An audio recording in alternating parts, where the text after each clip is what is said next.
Which of the following can not be the probability of an event. तो आप सभी जानते हैं कि ऑप्शन ए में यहाँ पर दिया हुआ है 0.01। 0.01 मीनिंग दैट हम कह सकते हैं 1 डिवाइड बाय 100। आपको प्रोबेबिलिटी का एक रूल ध्यान रखना है कि प्रोबेबिलिटी हमेशा जो लाई करती है वो 0 से बड़ी हो सकती है और 1 से छोटी हो सकती है। आप कह सकते हैं 0 के बड़ी या 0 के इक्वल, 1 से छोटी या 1 के इक्वल भी आप यहाँ पर इसको बोल सकते हैं। लाइक हम इसमें कह सकते हैं कि प्रोबेबिलिटी ऑफ इवेंट आपको कुछ इस तरीके से यहाँ पर देखने के लिए मिल जाया करता है। तो यहाँ पे 1/100 का मीनिंग है कि ये आपका 0 से बड़ा नंबर है, तो इसका मतलब ये तो एक प्रोबेबिलिटी कही जा सकती है। इसी तरह से आप देख रहे हैं 3%। यहाँ पर स्टूडेंट कई बार सोचते हैं कि 0 और 1 के बीच में होती है, तो यहाँ पर तो 3 है, पर परसेंट है तो परसेंट का मीनिंग क्या होता है 3 divide by 100। I know that कि आप काफ़ी स्टूडेंट्स इस बारे में जानते भी होंगे।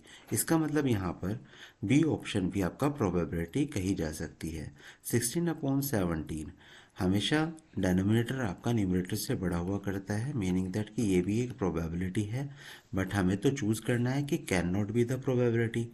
इसका मतलब जब आप 17/16 की बात करेंगे तो 1 पॉइंट समथिंग इसका आपका यहाँ पर सॉल्यूशन आएगा, जो कि 1 से एक्सीड कर जाएगा, जो कि इसके अंदर लाई नहीं करता है। इसका मतलब कौन सा प्रोबेबिलिटी नहीं हो सकता है? Option D. यहाँ पे ऑप्शन डी आपका करेक्ट ऑप्शन कहलाया जाता है। देखते हैं second question. Look at the numbers shown below. यहाँ पे आपको कुछ नंबर्स गिवन है, -0.5, 0.4 टाइम 0 1, थर्ड है 1 डिवाइड बाई 2, फोर्थ है 1, 1.4 टाइम 0 1 और सिक्स है 99%। Which of the above number represent probability of events. चलिए स्टार्ट करते हैं। नेगेटिव में तो कभी भी नहीं होता है ना प्रोबेबिलिटी, आप जानते हैं, तो पॉसिबल ही नहीं है। नेगेटिव में कभी नहीं आप कहेंगे। 0.4 टाइम 0 1 है, हाँ ये तो प्रोबेबिलिटी पॉसिबल है, इसको हम कह सकते हैं। 1 डिवाइड बाई 2, यस। डेनोमीटर मैंने कहा था कि आपका क्या हो जाएगा, ये बड़ा पॉसिबल है न्यूमरेटर से, बस नेगेटिव नहीं होना चाहिए, इतना आपको ध्यान रखना है। 0 पॉइंट समथिंग आ रहा है, इट्स ओके। 1, हाँ जी बिल्कुल 1 के इक्वल या 1 से छोटा आपका हो सकता है। 1 पॉइंट ये नहीं, 1 से बड़ा एक्सीड होगे ना वैल्यू, तो ये आपका प्रोबेबिलिटी नहीं हो सकता है। 99% मतलब 99 डिवाइड बाय 100, इसका मतलब ये भी हो सकता है। तो कौन कौन सा हुआ? सेकंड भी हो सकता है, थर्ड भी हो सकता है, फोर्थ भी हो सकता है और सिक्स्थ भी हो सकता है। तो ऑप्शन यहाँ पे चूज करते हैं। फर्स्ट ए तो नहीं हो सकता, बी भी नहीं हो सकता है, सेकंड, थर्ड, फोर्थ एंड यहाँ पे फिफ्थ आ गया, तो सी भी नहीं हो सकता है। Second, third, fourth and sixth, इसका ऑप्शन डी करेक्ट ऑप्शन कहा जा सकता है। तो यहाँ पर आपका हो जाता है ऑप्शन नंबर डी। आइए थर्ड क्वेश्चन देखते हैं। If an event that can not occur then its probability is. मतलब जो कोई भी इवेंट अकर ही नहीं हुआ है, हुआ ही नहीं है, तो उसकी प्रोबेबिलिटी क्या होगी? हमेशा ध्यान रखिए उसकी प्रोबेबिलिटी होती है 0। तो इसका ऑप्शन आपको क्या मिल रहा है? Option D. चलते हैं क्वेश्चन नंबर 4 की तरफ। क्वेश्चन नंबर 4 में है an event is unlikely to happen, its probability is closest to. मतलब बहुत नियर है, बहुत पास में है, किसके? वेरी अनलाइकली टू हैपन के। हमने ये तो पता है कि 0 के बराबर या 0 से बड़ा होगा, 1 के बराबर या 1 से छोटा होगा। तो यहाँ पर आपके पास ये सभी प्रोबेबिलिटी हुआ करती हैं, लेकिन क्लोजेस्ट किसके है? अनलाइकली के। मतलब 0 के पास में कौन सबसे पास में होगा? तो हम जानते हैं कि 0 के सबसे पास में हो सकता है 0.0001। ऑप्शन ए यहाँ पर करेक्ट ऑप्शन कहा जा सकता है। आप इसको इस तरह भी समझ सकते हैं, देखिएगा कि ये हमारे पास है 0.1, इसका मतलब होता है 1 डिवाइड बाय 10। 0.01 इसका मतलब क्या है? 1 डिवाइड बाय 100। मतलब आप कह रहे हैं कि 1 आपके पास कोई भी एक पीस है और उसके आपने 10 इक्वल पार्ट यहाँ पर करके देखे हैं। आप कुछ ऐसा यहाँ पर समझ सकते हैं कि हमने 10 पार्ट यहाँ पर कर लिए। जब हम इसकी बात करेंगे तो वही पीस है और इसके हम 100 इक्वल पार्ट करते हैं, तो इसका मतलब ये इसके थोड़ा नियरेस्ट जाएगा। इसका मतलब क्या है? बी वाले पार्ट में 1 डिवाइड बाय 1000, मतलब इसी पीस के हमने 1000 पार्ट करें तो ये तो और क्लोजेस्ट हो जाएगा, लेकिन जब मैं इसके पास जाऊंगा तो 1/10,000 हो जाएगा, मतलब इसी पर्टिकुलर पीस के आप 10,000 पार्ट करेंगे तो सोचिए कितना नियरेस्ट आएगा जीरो के। दैट्स वाई ऑप्शन है यहाँ पर करेक्ट ऑप्शन कहा जा सकता है। फिफ्थ वन पार्ट में देखते हैं, if the probability of an event is P then the probability of its complementary event will be. Complementary event आप जानते हैं, देखिएगा कि प्रोबेबिलिटी ऑफ इवेंट और मैं कहता हूँ कि ना होना, तो अगर मैं इन दोनों को ऐड करा दूं तो उसका मतलब क्या होता है, उसका मतलब होता है 1। अब मैं कह रहा हूँ कि कोई भी प्रोबेबिलिटी है, उसको हमने p बोला प्लस और उसका कॉम्प्लीमेंट्री मुझे फाइंड आउट करना है, तो उन दोनों का सम क्या होगा 1 होगा। अब मेरे को ये कॉम्प्लीमेंट्री की बात करनी है, तो हम क्या करेंगे, इस p को हम यहाँ पर ट्रांसपोज करेंगे तो क्या रिजल्ट मिलेगा 1 माइनस p। इसका मतलब यहाँ पर ऑप्शन सी आपका करेक्ट हो जाएगा। आइए सिक्स्थ पार्ट की तरफ मूव करते हैं।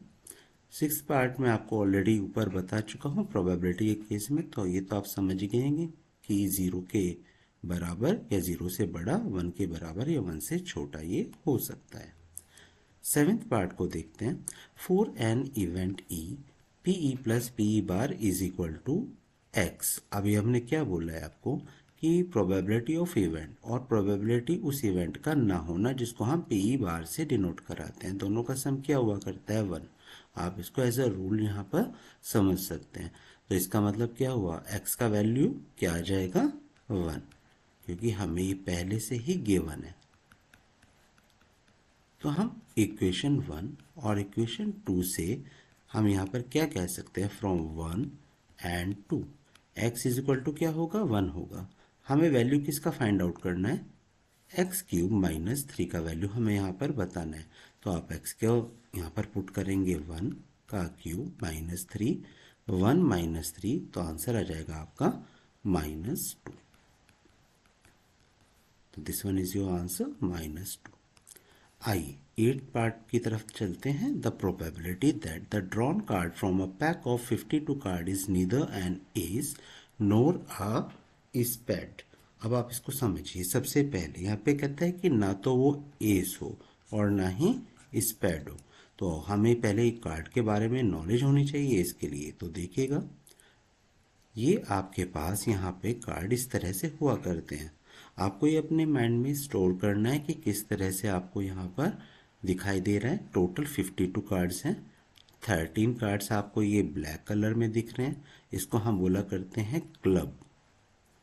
नेक्स्ट वन आप देखेंगे ये डायमंड शेप का है और इसको डायमंड ही बोला करते हैं, ये भी टोटल 13 कार्ड है, इसको हम डायमंड बोलते हैं। नेक्स्ट वन आप देख रहे हैं यहाँ पे हार्ट की शेप में, जिसको आप हार्ट ही बोलेंगे और ये भी 13 कार्ड्स हैं। नेक्स्ट वन यहाँ पर आप देखेंगे 13 ही है, जिसको हम स्पेड बोला करते हैं। तो देखिए आपसे यहाँ पर क्वेश्चन में क्या कहा गया था, आपसे पूछा गया था 13 स्पेड, और स्पेड की वहाँ पर बात करी थी, तो स्पेड ना हो। अगर मैं स्पेड की बात करूँ तो हमारे पास ये टोटल 13 कार्ड्स आ गए। एस एस बोला जाता है इस वाले पार्ट को, जिसको ए आप देख रहे हैं, दिस वन। इसका मतलब टोटल 4 एस हैं और 13 स्पेड हैं, लेकिन यहाँ पे जो स्पेड का एस है वो कॉमन है। इसका मतलब 13 प्लस 3 टोटल आपको 16 कार्ड्स यहाँ पर देखने के लिए मिलेंगे।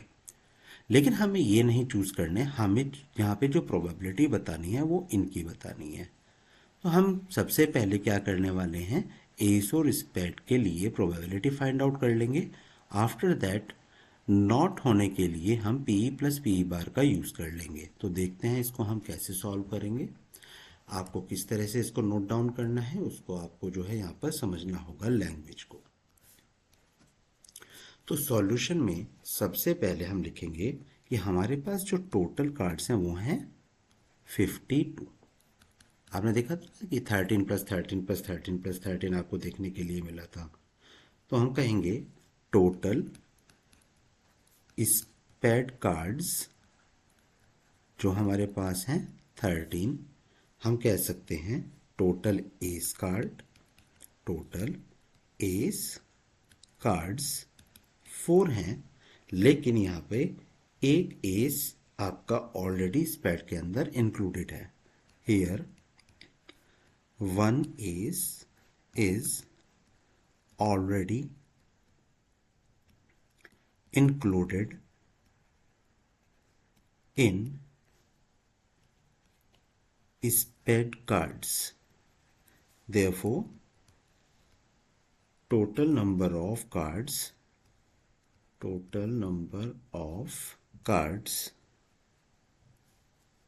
यहाँ पे हो जाते हैं 13 प्लस 3 इज इक्वल टू 16। तो अगर मैं प्रोबेबिलिटी फाइंड आउट करूं गेटिंग एन एस और स्पेड कार्ड, तो आपको क्या मिलेगा 16 डिवाइड बाई 52। 16 डिवाइड बाई 52 अगर आपको यहाँ पर देखने के लिए मिल रहा है, इसका मतलब आप इसको सिंप्लीफाई करेंगे और सिंप्लीफाई करके आपको क्या मिल जाएगा 4 डिवाइड बाई 13। अब आपको ये नहीं चाहिए था, आपको यहाँ पर क्या चाहिए था, not getting an ace and not getting spade, ये आपको यहाँ पर चाहिए था। तो हम ये इसी चीज को यहाँ पे मार्क कर लेंगे, नॉट गेटिंग एन एस और स्पेड कार्ड, ये आपको 1 में से माइनस करना होता है, 1 माइनस 4/13 और आपको यहाँ पर रिजल्ट मिल जाया करता है 13 माइनस 4, यहाँ पर हो जाएगा 9 divide by 13। It is your answer. Next one question की तरफ मूव करते हैं। A dice is rolled twice, the probability that 5 will not come up either time is. अब डाइस को 2 टाइम रोल किया, ट्वाइस मतलब 2 टाइम रोल किया गया है, तो आपको यहाँ पे क्या मिलेगा, ये इस तरह से को टोटल आप यहाँ पे इनको ध्यान से नोटिस कीजिए, और अगर आप इन सबको नोटिस करेंगे तो टोटल यहाँ पे आपको मिलेगा 36। यहाँ पे आपसे कहा गया है कि 5 आ जाए, किसी भी कंडीशन में आपको 5 मिले, चाहे पहले वाले डाइस पे चाहे आपको नेक्स्ट डाइस पर मिले। आपको 5 मिलने के लिए आप कहाँ पर आप नोटिस करेंगे, आप देखिए यहाँ पे दिस वन, ये आपको मिल रहा है यहाँ पे 5, और इसको भी फिल कीजिएगा यहाँ पे this one and this one. इससे अलग आपको कहीं पर भी 5 यहाँ पर देखने के लिए नहीं मिलेगा। आप इन सभी को काउंट करके देखिएगा तो आपको क्या मिलेंगे 6 और 5 11 आपको यहाँ पर देखने के लिए मिल रहा है। तो चलिए करते हैं यहाँ पे सॉल्यूशन में। सबसे पहले हम यहाँ पर कहेंगे कि total number of possible outcome आप डाल देंगे। Total number of possible outcome यहाँ पे कितने हो जाएंगे 36। ये 36 आपको टोटल पॉसिबल आउटकम मिलेंगे। यहाँ पे फेवरेबल आउटकम, फेवरेबल आउटकम कब है, फेवरेबल आउटकम है जब आप 5 आप फाइंड आउट कर रहे हैं, 5 will not come up either time is. तो पहले मैं 5 को निकालूंगा, उसके बाद 1 में से माइनस करूंगा जैसे मैंने प्रीवियस वाले पार्ट में किया था। तो फेवरेबल आउटकम व्हेन 5 appears, उसको क्यों किया जाता है, क्योंकि हमें 11 हम इजीली काउंट कर पा रहे हैं, दैट्स वाई। तो मैं यहाँ पे फेवरेबल यहाँ पे दिखा दूंगा क्या क्या थे हमारे पास, था 5,1 था, 5,2 था, 5,3, 5,4, 5,5, 5,6। क्योंकि 5 चाहिए तो मैं 1,5, 2,5, 3,5, 4,5, ध्यान दीजिएगा 5,5 मत कीजिए क्योंकि यहाँ ऑलरेडी है, इसको आप करेंगे 6,5।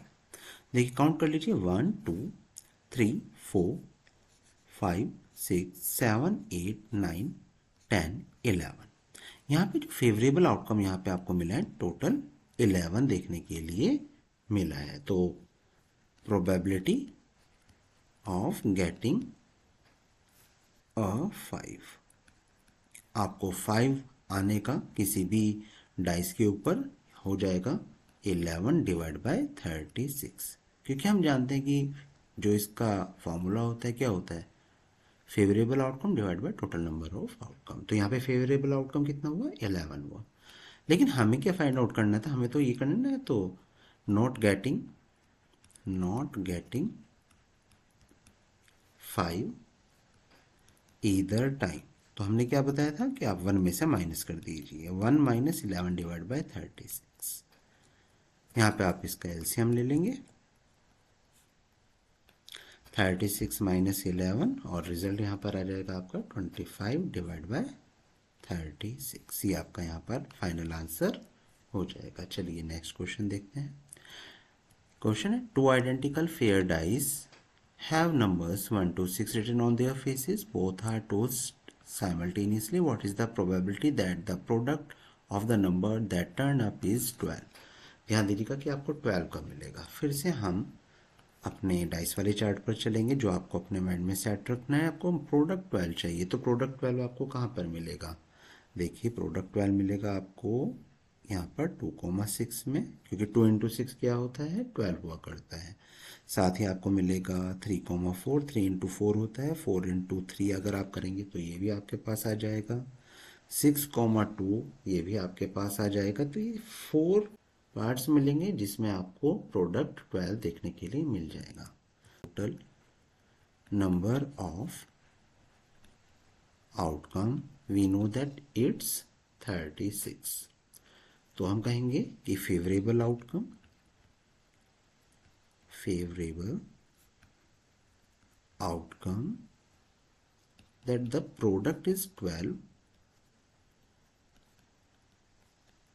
आप यहाँ पे कह सकते हैं 2,6, 3,4, 4,3 एंड 6,2।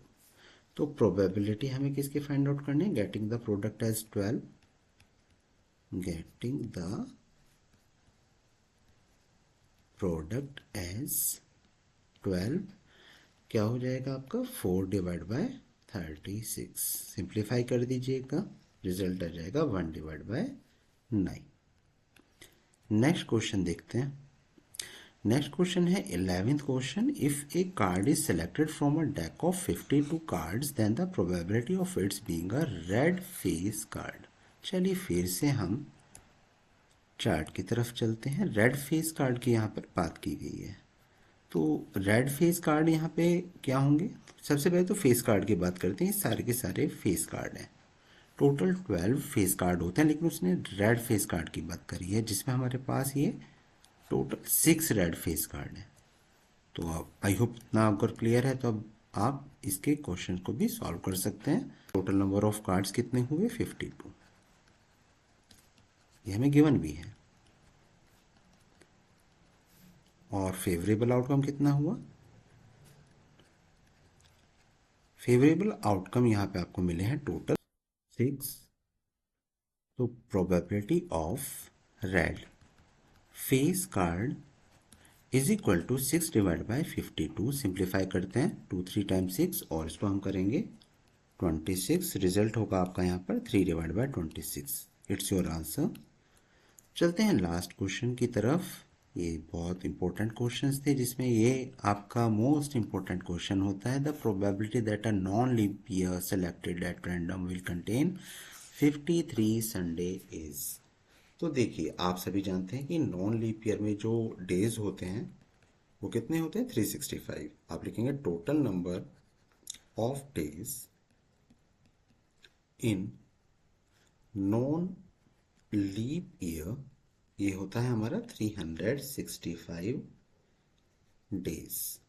अब हम जानते हैं कि अगर मैं यहाँ पे नंबर ऑफ वीक्स को कैलकुलेट करना चाहूँगा तो यहाँ पे क्या आ जाएगा? 365 को आप 7 से डिवाइड करके देखेंगे। मैं रफली अगर आपको दिखाऊं, 7 से डिवाइड करेंगे 365 को। 7 5 टाइम्स 35, 1, 7 2 टाइम्स 14, यहाँ पे आ जाएगा आपके पास 1। तो आपके जो टोटल नंबर ऑफ वीक्स होंगे 52 वीक्स एंड 1 डे। अब देखिए, आप जानते हैं कि 52 वीक्स तो ऑलरेडी हैं ही, 53 संडे हैं। तो मेरे को इनमें से 52 वीक में 52 संडे तो एडजस्ट हो जाते हैं। अब हमें जो वर्क करना है वो लास्ट संडे के ऊपर वर्क करना है। तो लास्ट संडे, और हमारे पास यहाँ पे एक ही दिन बचा है, 52 संडे तो इट्स ओके ना कि हमारे पास 52 वीक्स में आने ही आने हैं, लेकिन वन डे अगर है तो उसमें हमारे पास हो सकता है संडे है, हो सकता है मंडे है, हो सकता है ट्यूसडे है, हो सकता है वेडनेसडे, थर्सडे, फ्राइडे या फिर सैटरडे आ जाए। तो इसके लिए यहाँ पे हम ये कहते हैं कि number of days in a week कितना होता है 7। Number of days in a week is equal to होता है 7। ये हमारे पास टोटल नंबर ऑफ आउटकम भी है, इसको मैं ऐसे ब्रैकेट में मार्क करता हूँ, टोटल नंबर ऑफ आउटकम। अब मेरे पास होता है फेवरेबल आउटकम। तो फेवरेबल आउटकम कितना हुआ, तो ये जो वनडे है इसी पे मुझे वर्क करना है, तो हम यहाँ पर कहेंगे total number of favourable outcome, total, यहाँ भी हम टोटल ही लिख देते हैं, total number of favourable outcome is equal to है 1। तो जो प्रोबेबिलिटी आपको यहाँ पर इसके लिए बतानी है वो क्या हो जाएगा, 1/7 हो जाएगा। यहाँ पे आप T in the bracket getting 53 Sunday is equal to 1/7. This is your final answer.